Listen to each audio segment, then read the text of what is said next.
Hello and welcome to the Fishing Guide Podcast. We're here with Fred Roumbanis with everyone from Jackson and Avery. See, I got it right this time. You have to practice. That's what you have to do if you ever have a podcast show. But actually, Fred was on the show before, and I think just Jackson was on it, right? Yep. But Now, we got the third wheel. We got Avery.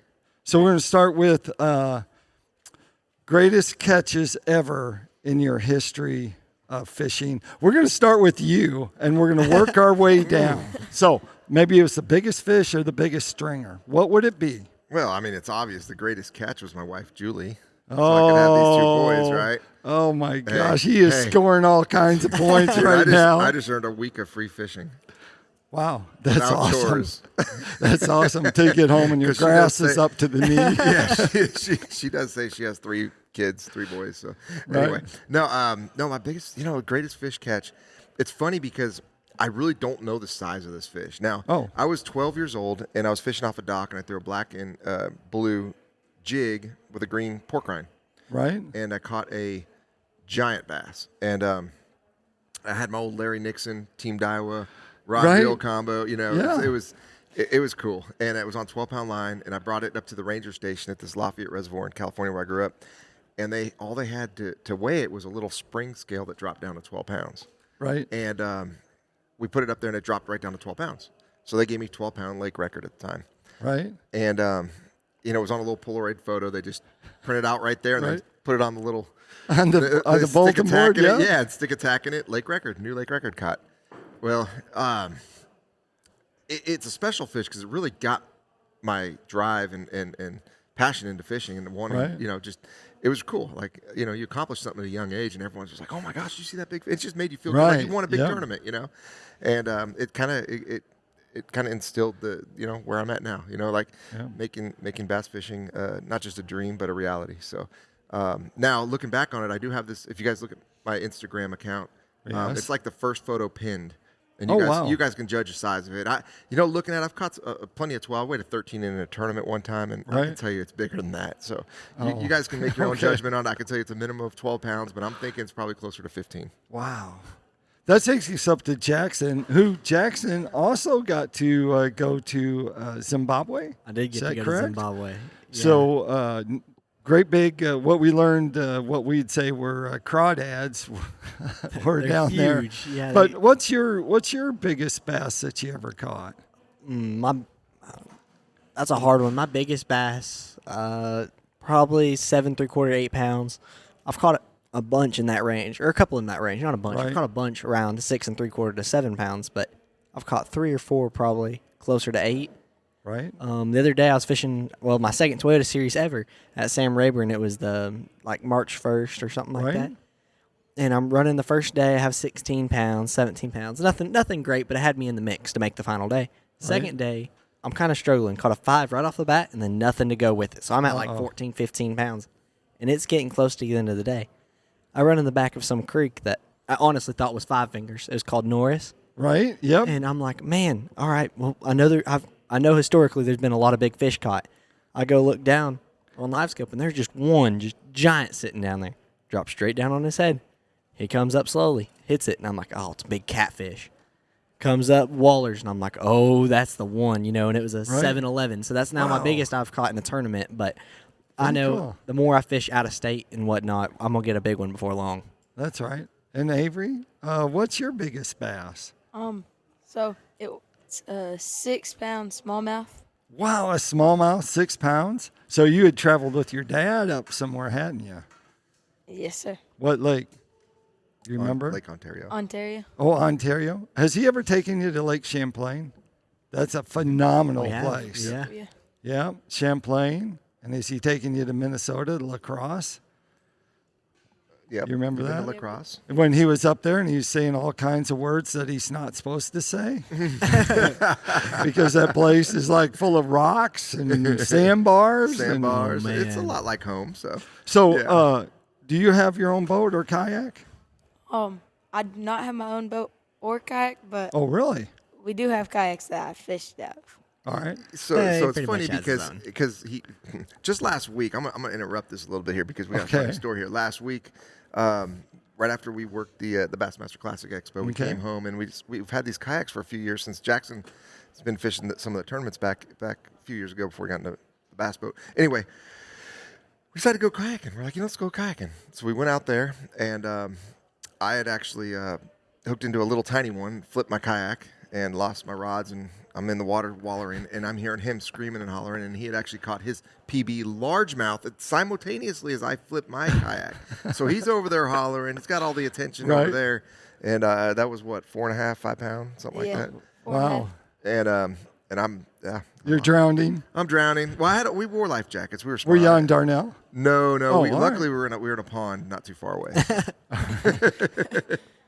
But yeah, we went back. And then Jack, he's going to tell you that was his biggest bass. But I cast a few years ago. Do you remember that one he caught in the pond across the way? Yeah. Yeah, he caught. Yeah, he caught one that just was pushing 8 pounds. I don't know. Was it 7.15 or something like that? If I'm not 7.13. 7.13. Wow. But And it had a big old yellow tag in the back.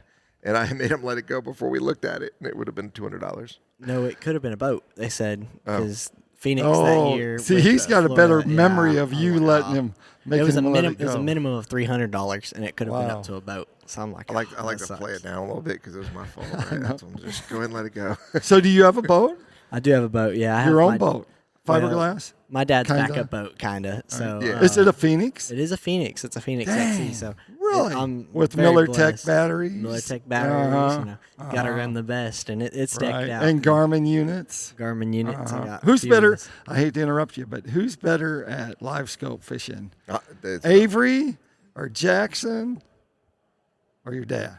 Probably Avery. I mean, in the Really? least amount of time that he's up there, he catches fish. Wow. But percentages cast to yeah. catch, right? he'll go sit down, and then he'll get up and go, "Oh, that's a fish." Cast over there and catch it, and then that'll be his 3 casts of the day. And then Oh, well, that's high. No, he's been fishing. he has been.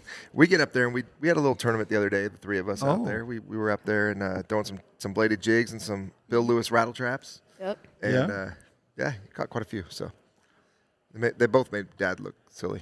Silly. Yeah. Because they're more used to it. But they did win a youth tournament. Now here's the funny thing too. So they also Right. fished the Arkansas Youth Bass Yeah, Hogs. I saw that. And I've been captain 2 of the events, and they finished second in both of them. Wow. Which I like to say they had a good captain. Right. They had a better captain when Mom fished 2 of them with them because She needs to run through the screen. Julie needs to right run here. through the screen. Go wave, Like through the wave screen. to him. Wave Here through she the screen. comes. No, you can't see her on. Yeah. You can't see her Yeah. on the podcast, so you see her on YouTube. She's captain Yeah. twice for these boys, and they won Yep. both times. Really? So That's pretty awesome. When did your dad first let you drive the boat by yourself? How old were you? I was 15 years old. We had a aluminum boat called the Illuminati. It was pretty sweet. I think I'd seen that boat. You probably did, yeah. When Yeah, you were I here. think I saw that Yeah, boat. yeah. You were fixing it up when Yep, I was yep. down there doing Oh, it. it was sweet. Center console aluminum boat. You can get into like any water you wanted to with that. We ran that around for a while, and then it wasn't really I don't know. It didn't work out too much for the bigger tournaments. It's not too if I- seaworthy. Yeah, if I got to go make a 30-minute run in a bass boat, it's never happening in that boat. On the river, in the river, that's usually what we're running to go catch some fish. So I gotcha. And have you got to drive the boat by yourself without anyone in No. the boat? No. How old are you?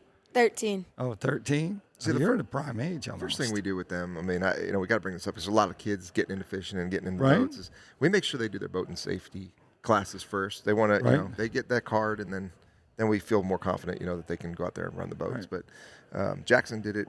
I think he was about 14 when you did your yeah, I was 13, boating. 14. Yeah. So, Yep. yep. You're getting like some Avery's right messages, there. like, geez, yeah, like I'm you're so getting like bad at sign. sign language. I don't know what she's saying. She about ready. I think she said that. Okay, I did good. You got So- the okay to go fishing next week. That's what I heard. Yeah. Is that it? I got lots of brownie points. Yeah. So what did you teach them that you think that you taught them? The one thing that you taught both of them that's helping them catch fish now. What is it? A very simple thing, or is it something that's more complex? The first thing we like to teach kids is how to fish a Senko. I think once they Oh, learn true that. how to throw a Senko, then we move on to the drop shot. Yes. You master those 2 techniques, you can pretty much catch fish anywhere. And then after Right. that, it's evolving into some more power fishing techniques. And then Yeah. being a frog guy and a swim bait guy, I mean, they're not my children if they don't know how to throw them. So I was going to get into who catches more fish on a frog when you go fishing. I look at both pointing at He's Fred. probably he's the only one to stick with the frog the entire time. That's why. Oh, yeah, we're not talking more fish throughout the day. We're just talking about more on the frog. If we're being honest here, I might throw the frog and may catch 5-6 fish a day, but he's probably catching 20, 30, and they're doing their things, catching the numbers. Yeah, but your frog fish are all bigger on average. So Yeah, that's nice. That's why I like throwing it. And it's hard for me in these unlimited fish tournaments, right? Right. It's there's windows of opportunities. You really got to dial those windows down if you're going to pick up a frog in a Bass Pro Tour event. Right. When there's unlimited numbers. Now, 5 fish limit, I could throw it all day long and never put it down, and know that if I get 5 in the boat doing it, I'm probably having a better 5 average. Right. So I'm more competitive that way. So if you guys got in the boat and we're fishing with him and he was eating a snack, what would it be? You can't answer. What would he snack on? Crockett Creek beef jerky. Beef jerky? Does he ever? that or deer meat? Oh, deer meat? Yeah. Oh, all right. We had a Oh lot boy, of- I want to lot go of deer fishing with you sausage. guys. Anytime, you know that, Brad. Man. Have you ever spoiled them? Ever? Never. We don't believe in. Have you ever spoiling gave our them a kids. glide bait? Huh? Don't tell me they don't have a glide bait. Okay, so it's not so much me Okay, giving them yep. to them; it's them taking them from me. Yeah, you buy all these glide baits, and I see them sitting in the tackle room. I'm like, I'm gonna try that. And then I go catch a out there. fish on it, and then you're like, I guess you can keep it. And I'm like, sweet. So then I go throw another one and catch a fish on it. Yeah, And he's I'm like, he's I really guess good you with can a throw glide it. bait. Yeah. I almost feel like he's probably better at a glide bait than I am, and Really? I do more of a soft swim bait. And I'm good with it. Don't get me wrong. Right. But he's out there throwing it daily, and I'm using it, Right.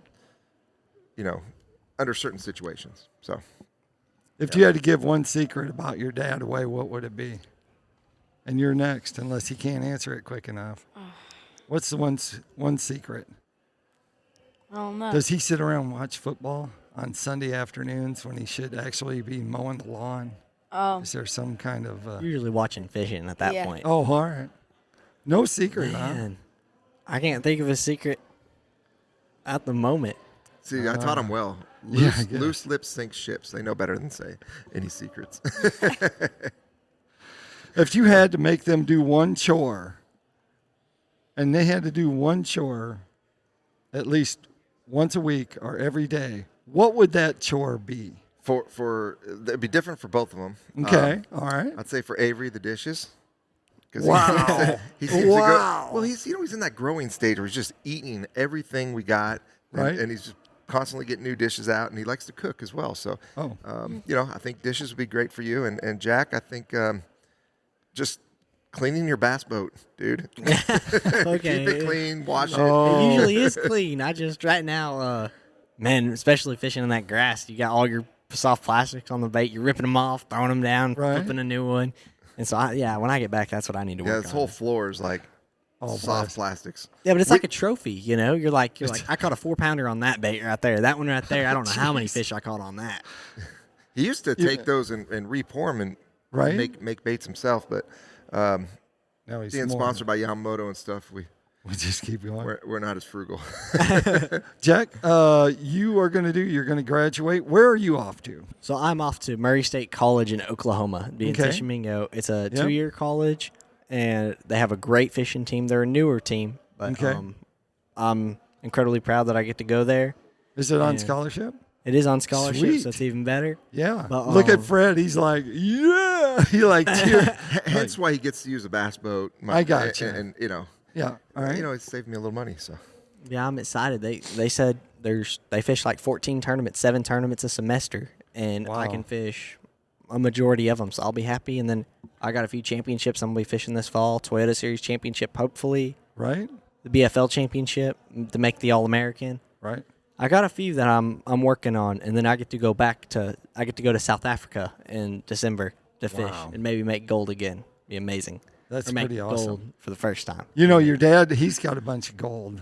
Yeah, he does. Gold trophies. Tell him what it's in. Tell him the event. yeah, so I'm a member of the Black Bass World Championship Team USA, Yeah. and we've competed all over the world. We've competed in South Africa, Mexico, Portugal, Italy, in here in the United States, and Yep. one of the best events we've had as a team, I think, was actually here in the United States at Lake Murray back in October of 22. Right. And it was kind of cool because my boat of the team, and it's I feel like I'm bragging here, but I am. We actually took was a clean sweep. We had big bass of the tournament. Yeah. We had the big stringer of the tournament. We had the overall nations, the overall. Wow. Yeah, there's I got 5 trophies and 5 gold medals, and it was insane in just one event. Yeah, that's So awesome. yeah, it was really neat. So, but yeah, no, it's a pleasure to be representing, and I'm humbled at the same time to be a member of the United States. And you have a great team. So Usually, our team is incredible. Yeah, We've insanely good. Yeah. So we got Insanely. Jacob Wheeler, Dustin Connell, Scott Canterbury, Scott Martin, myself. I had James Watson was my team partner in the ones we really did well in, and then we had I had Joey Fuentes this last year, and I got to fish with David Fritz, one of my all-time heroes. We got to do that in Portugal, and we were the 4th highest finishing team in that deal, so that was really cool. We won the overall gold as a team as well. So we've been pretty strong. This is the first year. Last year we went to Italy that we did not hit the podium, and I think a lot of it has to do with the fact that everybody's got the live scope now, and they're catching on, and it's making everybody a better fisherman. So that's right. It's getting harder and harder to take home the gold. So that takes us up to Tackle Time. Tackle Time sponsored by PICO Lures. PICO Lures has a complete line of hard and soft bait. So if you want to catch a bass in America or over in France or Zimbabwe, you can order them online at picolures.com. Hey, if they want to check out what you guys are doing socially, where would they go? Well, all of us have our own Instagram accounts now. Okay. Avery he's 2 days in. All right. And it's Avery Roumbanis, and then we got Jackson Roumbanis, and then Fred Roumbanis. So our names are our handles, and you can check us out on Instagram and Facebook as well. So there you go. There you have it. Like I always like to end the show, make sure you keep your hook sharp and your lures in the water.